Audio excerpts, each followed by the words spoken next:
Hello, our little raspberry pumpkin pies. Here is the second of 3 videos for the 7th grade midterm study guide answers.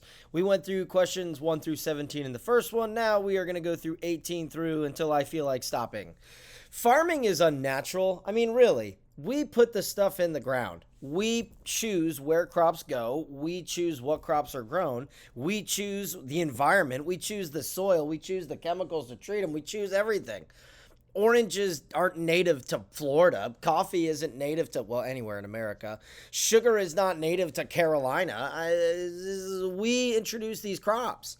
And one of the things we do is we force these crops to be grown. So we change the landscape.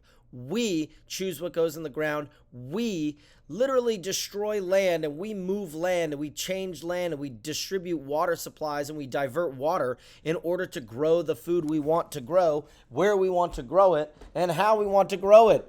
Pomegranates and blueberries. I'm eating a pomegranate right now, and it's not in season, and it's delicious because we made it grow. All right. There are 2 positive and 2 negative effects on oil consumption in the world. Positive, we have an incredibly cheap energy source, but gas is so expensive.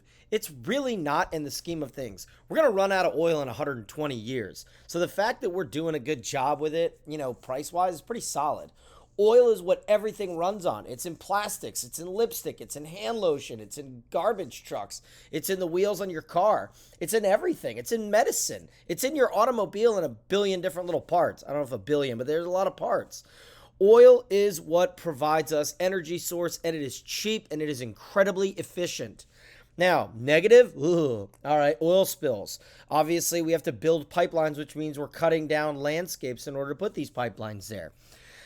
We're drilling for oil, which means we are physically changing the landscape around us, and we are extracting a resource that we know we're going to run out. We don't really have a plan afterwards. And so what we're doing is we're polluting, and we're burning a fossil fuel that we know we're going to run out of. But, I mean, what are you going to do? Like magically start running on olive oil? You can't. Immigrate means to move from one country or one place to another. One who immigrates is one who's coming and going to a country. That's it. They're moving to a different country, and likely for a better life or better opportunity, more money, or for family purposes. That's immigrate. Emigrate with an E means for one to physically go to another country. Just throwing that out there. The Renaissance, which is my favorite part of the time period. I don't know if that's how they spoke in the Renaissance, but in my mind they did. The Renaissance, oh man, how is it different than Middle Age art? Well, we know that Middle Age art was all about religion. We know that the colors were boring. We know the figures were not drawn to scale. We knew that it was for religious purposes and church only. We knew that it just looked weird. It just looked weird. I didn't like it. And the art was also designed to tell a story and teach. The Renaissance, oh man. Renaissance brought back old ancient Greek and Roman ideas and principles. The Renaissance brought artwork that was more realistic. It celebrated the people in the Bible, and it celebrated Christianity and religious ideas by making the stories look realistic. The art was also 3-dimensional in terms of statues that looked like ancient Roman and Greek works. They were often of biblical figures like the David. Remember, Michelangelo's David is way better than Donatello's. The Donatello David was stupid. Convince me otherwise. We know that Renaissance art focused on philosophy, arts, literature. Renaissance art was to celebrate all of what the people were and to celebrate people's abilities and well-being. And plus, it's brighter art. It looks more, it just looks better. You can just tell. You can just tell. What does Renaissance mean? Renaissance is actually a translation from Italian, riconcita. The riconcita is the Renaissance. Renaissance means rebirth or revival, and it was a rebirth or revival of art, culture, and religion at the time after the Middle Ages. The Black Death. Oh man, don't get me started how awesome this is. All right, I understand one of the effects was that a third of Europe died, and that means all of the peasants are dying, which means there's a lack of food sources for everyone else, and labor pretty much decreases. Everyone loses faith in the church. Remember, the church is saying, if you pray, if you go to church, if you pay, your dues, then you'll go to heaven, you won't die, and then they all died. So it obviously showed the church did not have any of the answers. They had no idea. It also changed the way of trade. People couldn't really trade anymore because if they traded from one place to another, the plague would spread and people would die. It weakened all of the social structure of the Middle Ages. It drastically changed trade routes and what goods were available from one group of people to another, and it pretty much shattered the feudal system. It pretty much destroyed Middle Age Europe, which brought us to the Renaissance. So think about it. A third of Europe dies to give us the Renaissance. I am all for that. Oh, I just answered this. Who did the people turn to during the Black Death? They turned to the churches. And yeah, the churches had no idea what was going on. They were clueless. We have the answer. No, you don't. You have no idea what's going on. Who painted the School of Athens and what was the purpose of it? Oh, stop traffic. The School of Athens is my favorite piece of artwork. I'm not biased, but that's why we made you write an essay about. Okay, I'm biased. The School of Athens was painted by Raphael. The fresco painted on the plaster of the wall of the Pope's palace in the Vatican. And the purpose of the School of Athens was to bring philosophers of arts and sciences from people of the Roman era and the Greek era to meet them together in a fictional school that would be in ancient Athens, Greece. It was a way for philosophers to share information with each other and challenge each other's ideas and principles. And there are students in there that these great philosophers of the ancient Greek and Roman times, like Plato and Socrates and Aristotle and Pythagoras, Euclid, that these people were going to share their knowledge with everyone in a school setting. And remember, the School of Athens is also features a lot of perspective and three-dimensional Renaissance art, and it looks very Roman and Greek because of the gods and goddesses and because of the architecture of the columns and of the arches in it. It's pretty fantastic, and it will forever be my background on my computer. The two sculptors of the David we know are Donatello, who made the bronze David, and Michelangelo, who made the best David, the marble great David that's 17 feet tall. All right, main differences.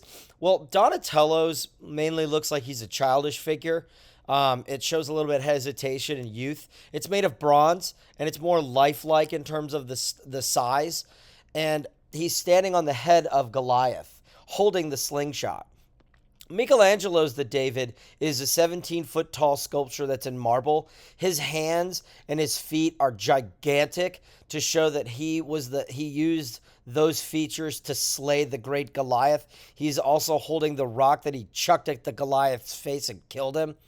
One of the interesting things about the David that is Michelangelo's is that you could see all the different wrinkles in the arms and the muscles and the hands and the legs he's even got toenails. I mean, how detailed could you be if you're going to make fingernails and toenails? So it was an incredibly impressive sculpture. Philosophy, God, it feels like all I'm doing is talking about the Renaissance. Philosophy is the study of knowledge and why things are the way they are. That comes about during the Renaissance. What is a Renaissance man? Well, here we go. Leonardo da Vinci and a Renaissance man. Leonardo da Vinci is a Renaissance man because the Renaissance means you were rebirthed or revived in many different things. A Renaissance man means someone who is gifted in many talents, someone who has many talents. Leonardo sculpted, he did math, he had science experiments, he studied the bodies of things, he painted, he sculpted. I mean, he did everything. He made scientific experiments trying to build flying machines and underwater diving suits. And we actually use some of that stuff today, he just didn't have the technology. And so a Renaissance man is a man of many talents. And Leonardo da Vinci certainly was, because he did everything at the time. And he wrote thousands of pages of notes and drawings for us. Johannes Gutenberg's biggest invention was the printing press, the movable printing press. So now books can be printed on the masses. So you can print and stamp books. And so now books are more affordable. Books can be easily printed. Books can then be transported all over the place. And now people can read. People can learn how to read and write. And so education and knowledge flourishes. Imagine if the internet didn't exist, you would have a lack of information. Johannes Gutenberg created the modern internet with primitive internet because it was books. But he made it so that people could spread knowledge and ideas and write things down in different languages so that people could understand each other. Oh man, the triangle of feudalism. All right, we know at the top are the kings and the queens, Miss Jordan and myself, because we're the best. We know below us are the lords and ladies, which is, Miss Campbell and Miss Dime in the math department. And then we know below those are the knights. The knights are the coaches. The knights are the ones that defend the kingdom, like Coach Spalding and Coach Coffee and Coach Colin. And then we know that the bottom are the serfs, the peasants, which are you guys. So you're working the land. I want my food to be good. So build my castle, make my food, let's go. You're 90% of all of the people in the Middle Ages. Thank you. Which leader brought castles from France to the Middle Ages?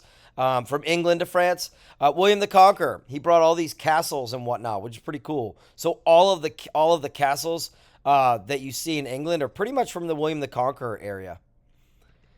What was the purpose of the Crusades? The Crusades was a religious fight to recapture Jerusalem and the Holy Land.